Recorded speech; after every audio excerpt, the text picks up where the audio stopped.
This is our local animal shelter, and today we got a text that we'd hoped to never read. Border Tails Rescue adopts out thousands of dogs every year, rescuing them from the unimaginable. Hoarding cases, medical emergencies, even abuse. For the last year and a half, they have allowed us to walk in, film, and take dogs out whenever we wanted. This page wouldn't exist without them. So today, we're taking you through the shelter to show you how they operate, and of course, show you some adorable adoptable dogs.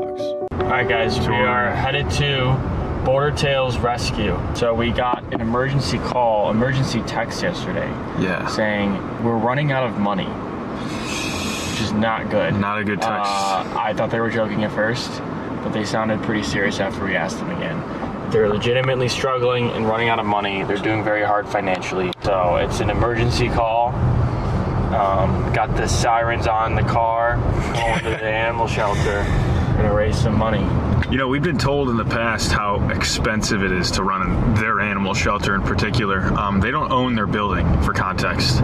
They make $10,000 a month payments on the building for rent.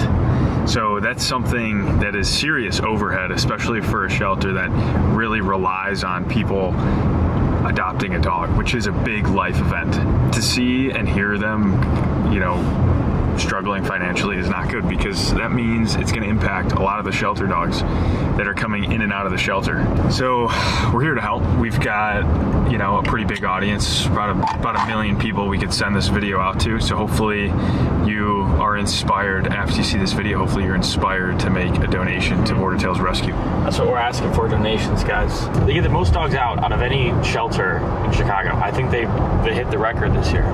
Yet they still don't have the financial resources, and their main source of funding is through adoptions.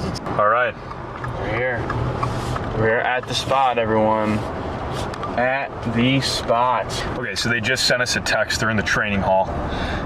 It looks like there's maybe an adoption meet and greet going on right now. Doodles at the shelter right now? Guys, doodles are pretty rare at the shelter. Pretty rare to have doodles at the shelter. Yeah. Those will get adopted in a second. Oh, there we go. We got. Thank you, Tammy. She's clearly kid-friendly. She had a tooth pulled yesterday. So oh no! Big fat. All right, so what's the situation going on? You guys struggling financially? Yeah. Like, what has happened that caused this sort of thing? Mostly slow adoptions. Yeah. Spring break, I feel like every year.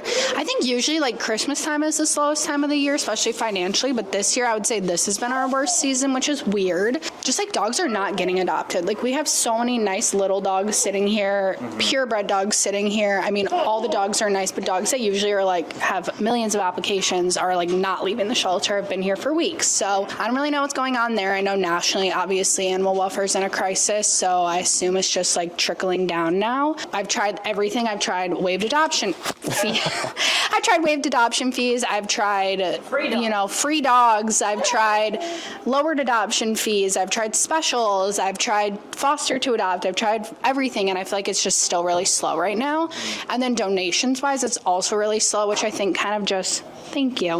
I think kind of just like plays into the economy right now. Obviously, like people are struggling, to feed their own families. So giving donations to shelters isn't obviously the top of the list, but like we can't keep going without adoption fees and donations. Can you break down like your costs kind of right now and your main sources of income? Yeah. And then like what's really missing there? So we rely on adoption fees to help cover a lot of the costs when it comes to the dogs, but it doesn't fully cover everything, right? We're spaying and neutering, we're doing microchips, we're deworming, fecal, heartworm, vet exam, other surgeries they need. Like we just had a dog yesterday have to get a screw removed from their leg. The adoption fee tries to cover some of the basic stuff, but most of the time it doesn't. Rent alone is like $11,000 a month, so that's a huge expense. And then we have staff, we have feeding the dogs, we have all their vet care. I think last year we spent like $450,000 on vet care alone. What? Yeah. $450,000 on vets alone. Yeah. How many dogs? So last year we had 2,000, I just added up, it's like 2,380 dogs or something like that come through. We don't have any big like corporate donations. A lot of, shelters in the area are getting like $1 million donations. Like I think our biggest donation ever, like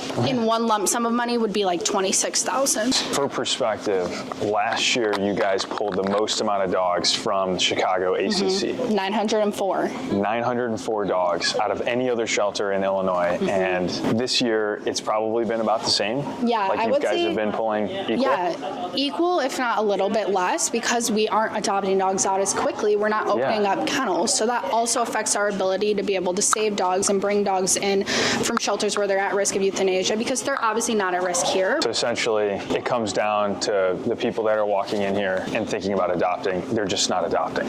Yeah. Let's say we were to post a video on Instagram trying to raise money. Where would that money go towards right now? So rent is a big one. Staff, obviously, medical care. I mean, we have vet bills. I gave the shelter a very, very large donation last week to help try to cover some of the expenses that we have right now, because things are just they're just so slow right now. So this is our training hall. So we use this every day for it's like a multi-purpose room, basically. Right here is where all of their donations and all of their food sits.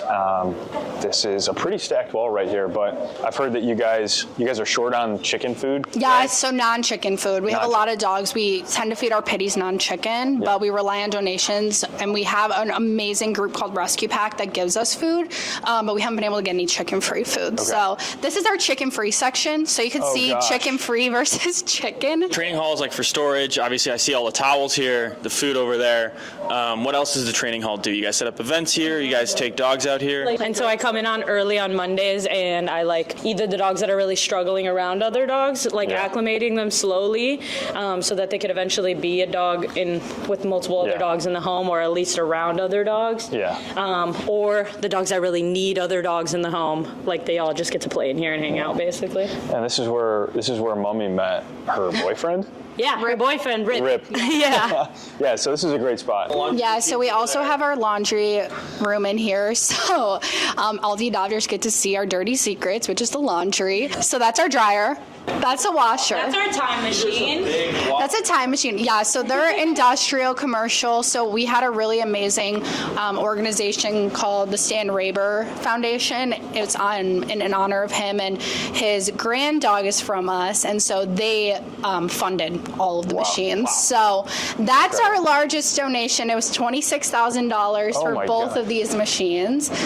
So that's where our largest donation came in. So that went to something specific, which is obviously very helpful. We really needed it. Yeah. They also replaced this machine when it recently broke down. Yeah, I remember.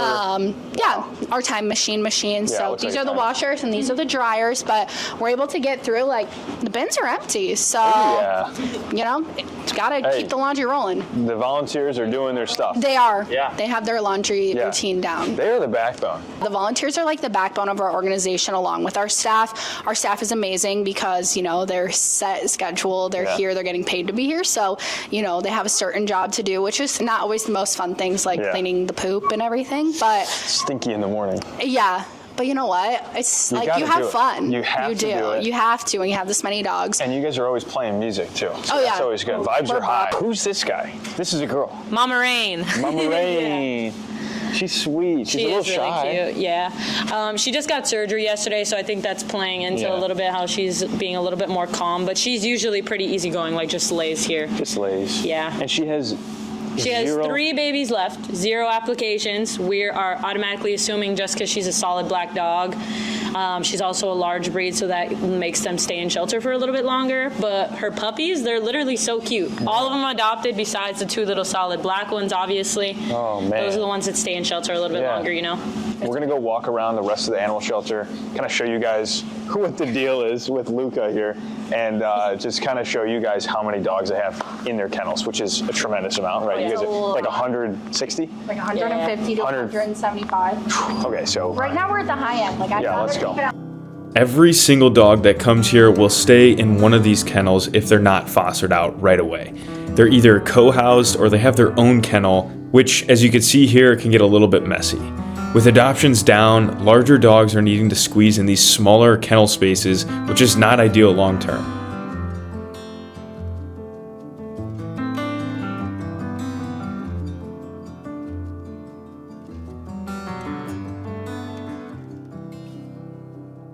All right, so that right there was pre-clean, during clean. Yeah. So these are row A and B kennels is what we call them. Obviously, they're still cleaning. No, A, B. Outside here is where most of the dogs can get some fresh air on nice days, but it's getting crowded, and unfortunately, Snail here was just returned. These are just some of the faces of the dogs that are looking for homes out of the hundreds that are here at Border Tails Rescue. The craziest part is that they rescue dogs from all over the world, from the southern states to Mexico and all the way to Korea. Border Tails Rescue plays a crucial part in adoption for Illinois and even the rest of the world, and that's why we're asking for your help. But first, let's take a look at some adorable puppies that they have here. Back towards the front where I feel like they see a lot. This is our middle hallway. We do a lot of vetting here because it's quiet, so we pull the dogs to come here. And then this is our puppy palace, so that's what we call it. It's definitely not all puppies. It's a lot of smaller dogs and older dogs. If you guys have ever seen our grooming videos where we take small dogs to get cleaned up, this is where we come.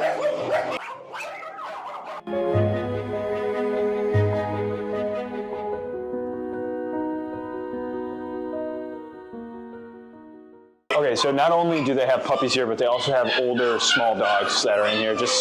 They got them in here for space-wise, right? Yeah, so it kind of depends. Like every room gets repurposed depending on the transports we get in, where they're from. Now, most of the time we are always focused on getting larger dogs adopted because they're the ones that stay here the most, but take a look at how cute these puppies are. My heart is melting right now. Uh-oh, puppy on the run. Escape it. They're running!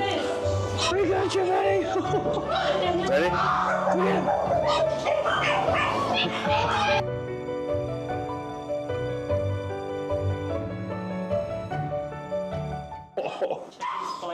Look at these guys. All of these puppies are available for adoption at Border Tails Rescue. They need a home, guys. They need a home. These are the puppies that are available.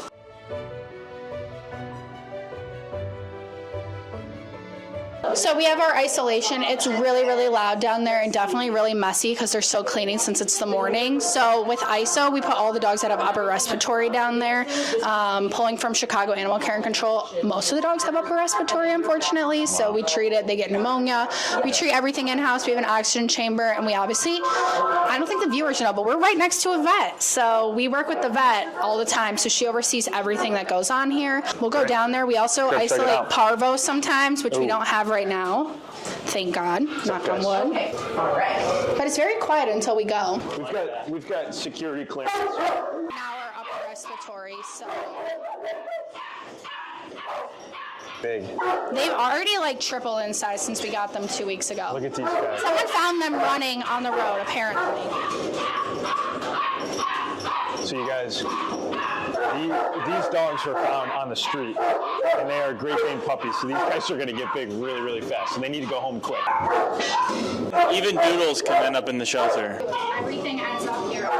People think they only have pit bulls, but I mean, we have a Boston Terrier, 3 poodles, Great Dane puppies, Chihuahuas, Boston Terriers, French Bulldogs, Labs, Golden Retrievers, like everything comes in the shelter. Bernese Mountain Dog. What an incredible shelter here. Truly incredible work that everybody is putting in here. The volunteers, the shelter director, and all the people that donate and everything. So if any of you guys resonate with any part of this video, the fundraiser is linked in here. So feel free to click on that fundraiser, check it out, read a little bit more of the description of what's going on here, and donate $1. If that's all you can donate $1. Of course, any donations are welcome, even if it's a penny. It helps. It does help, and we appreciate you. All this stuff out here is for all the dogs during the summer. They can come outside, spend some time outside. Look at this, Tux's Bark Park. Yeah, it's being used Has it always right been now. Tux's Bark Park, or is it? Okay. It's in honor of Stacy, our adoption counselor, adoption manager. She made a donation, and that's her dogs. Oh, We man. named it after him. Look at this, all the space guys for the dogs.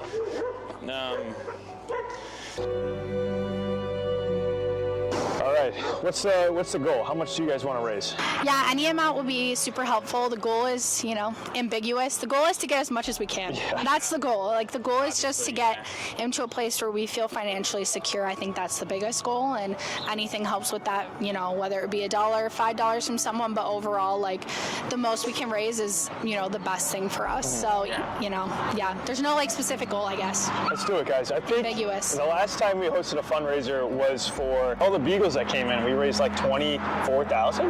No, I think it was like 36. Okay, so we raised It was definitely over $36,000 30. last time. This time we're gonna try to hit 50. Okay. Let's see if we can hit 50,000. Yeah, It's a big goal. it's a big goal. It's a big goal, but Holy crap! 3 years ago, you told me 50,000. I would be like, what? That's Yeah. insane. Yeah. That's crazy money. I think if anyone could do it, it's you guys. Yes. That's why I called. Boom! Here we go. All right, so I'm feeling hyped, guys. Let's go make an impact. Let's help out Border Tails Rescue. And then you'll see me cry for the first time ever. Oh gosh. Not a crier.